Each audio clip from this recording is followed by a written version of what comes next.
Of course, Thailand is a great place to cut loose. I think the nightlife aspect has to be at least a part of the interest that attracts a lot of people to here, myself included. In comparison to America, a lot of things are the same, but a lot are different.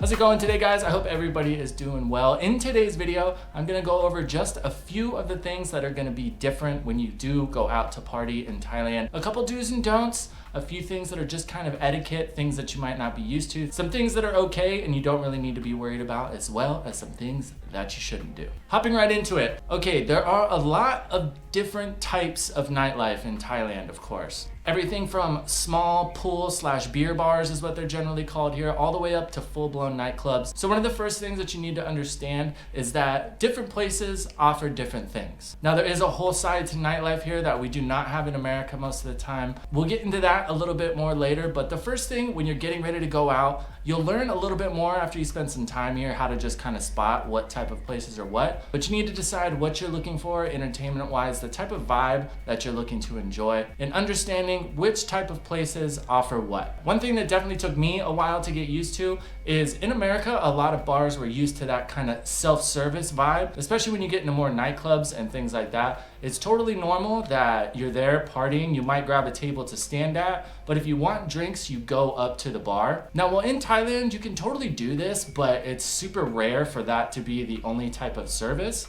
Most places you go into, you're going to have a server. Now that's not to say if you can't find one or anything like that, you can't go up to the bar and order a drink. Nobody's gonna rip your head off for that. But 9 times out of 10, when you go into a place, there is gonna be somebody working where it is their job, but they might not come by as often as you're used to, so that's something that we'll get into a little bit more later in the video. Another one that I am still getting used to, I think this really reigns true for me because I worked in the service industry in America, but a major difference in not only Thai bars, but restaurants especially, is it's not considered rude or, pushy or impatient to call for a server, to kind of get somebody's attention, to call out across the bar or restaurant. That is totally normal here. That's just how it works. And like how we mentioned earlier, another difference is kind of in America, how when you go to restaurants, if you're sitting down, you order your food, whatever you're eating, usually a server will come by a little bit later. Hey, are you guys good? Can I get you anything else?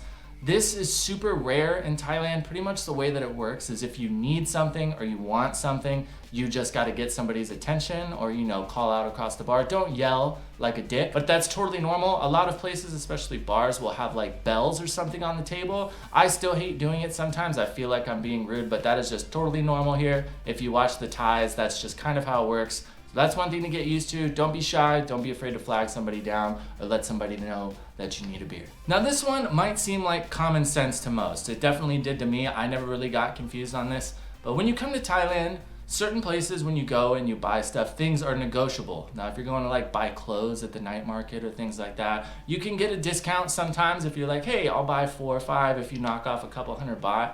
At bars, this is not a thing. I have seen people in person go in and say hey, well, I know the beers are 100 baht, but if I buy 4 right now, can I get 100 baht off? That's not a thing. Now there are some ways to get cheaper drinks at the bar, which we will go over a little bit later in the video, but if the price on a beer is 100 baht, that is what it is. And this also goes for food and stuff at the night markets. Generally, all this stuff is so cheap anyway, and if you're trying to save 50 baht, come on man, that's like $1. So bars especially, food markets, food in general, those are a couple of things that aren't really negotiable. If you are planning on coming to Pattaya and you want to get involved in some nightlife, but you're not sure where to go, head on over to my Buy Me a Coffee. I have a PDF that I have uploaded that kind of breaks down all the different districts in Pattaya. There's a few different hotspots for nightlife, breaks down all the different districts, what type of vibes they offer, what you can expect from each one, my go-to places in each spot, the places that I recommend, the differences between them. So if that's something that you need, get it locked down. Of course, it's a one-time download. You will have it forever. Head on over to buymeacoffee.com/Ian Tempus. It'll be linked in the description below. So this one's an etiquette type deal. Now granted, Thai people are very patient 99% of the time. There is one thing that can kind of rub some people the wrong way if you go the wrong way about it. Like how we mentioned earlier, certain bars offer certain things. So if you're looking for something and you're not sure if that bar offers it, don't just assume that the place you're in